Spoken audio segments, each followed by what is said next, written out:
students, we are continuing the first chapter of physics part 1. Name of the chapter is rotational dynamics. Here we are going to see the difference between ring and a disc.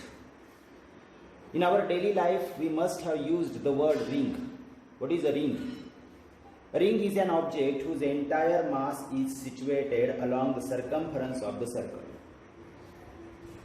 But when we say a uniform ring, then the object is called a uniform ring when its entire mass is uniformly situated along the circumference of the circle. Then we say that it is a uniform ring.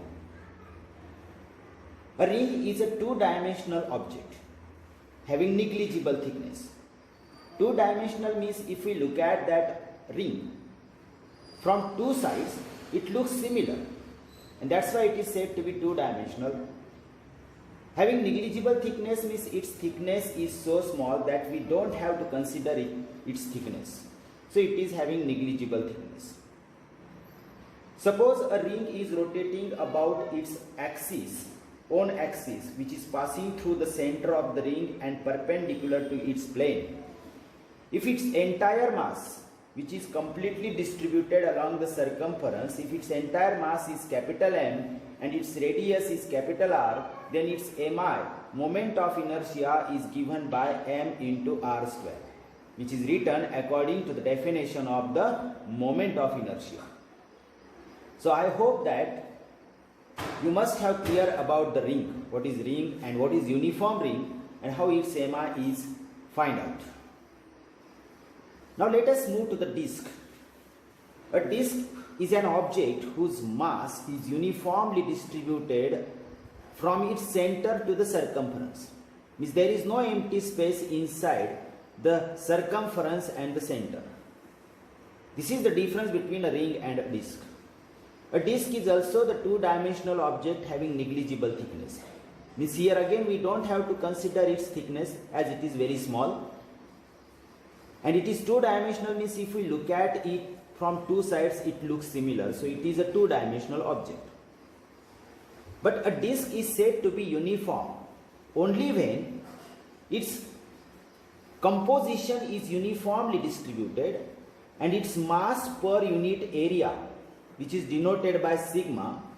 If mass, capital M, is its total mass and its area is suppose capital A, then this mass per unit area is uniform everywhere. Then it is said to be a uniform disc. This sigma, which is also called as mass per unit area, this sigma is called the surface density of a disc. Sigma is called surface density of a disc. Now how its MI is calculated, that is a different part that we are going to see in the next question. Obtain the expression for the moment of inertia of a thin uniform disc around its axis, which is passing through its center and perpendicular to its plane. So let us see how its MI is calculated along the axis which is passing through its center. Okay, now let us see MI of a thin uniform disc. Students, in this topic we are going to obtain the expression for moment of inertia of a thin uniform disc about an axis which is passing through its center and perpendicular to its plane.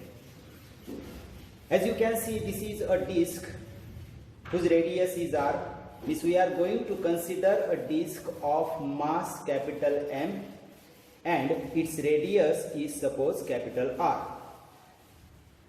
So the surface density of the ring can be written as M upon A, which is mass per unit area of the disc.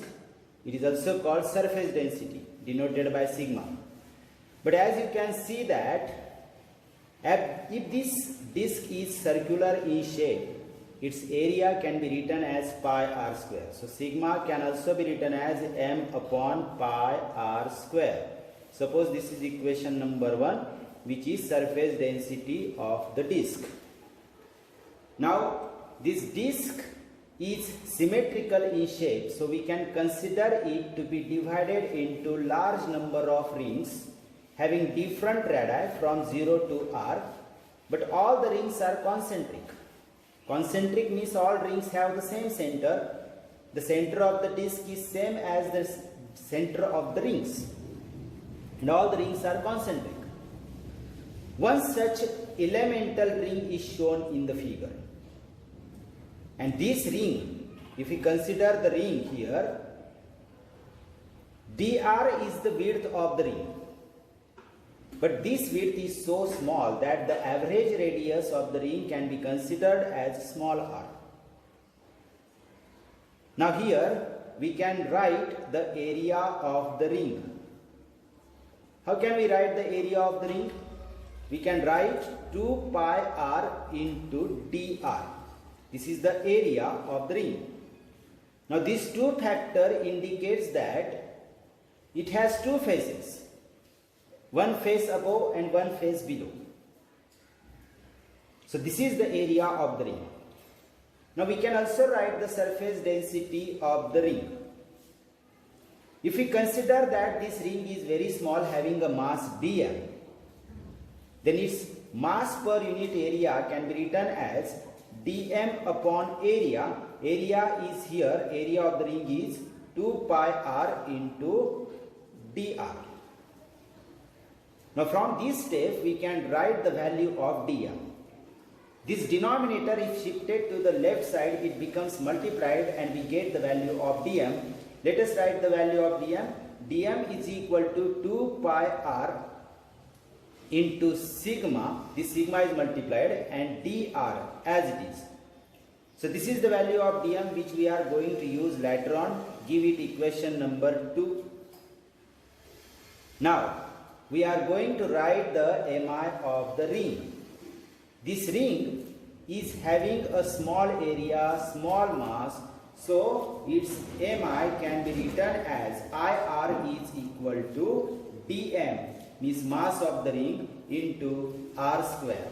R square means r is the radius of the ring, or you can also say that it is the distance of the mass from the center.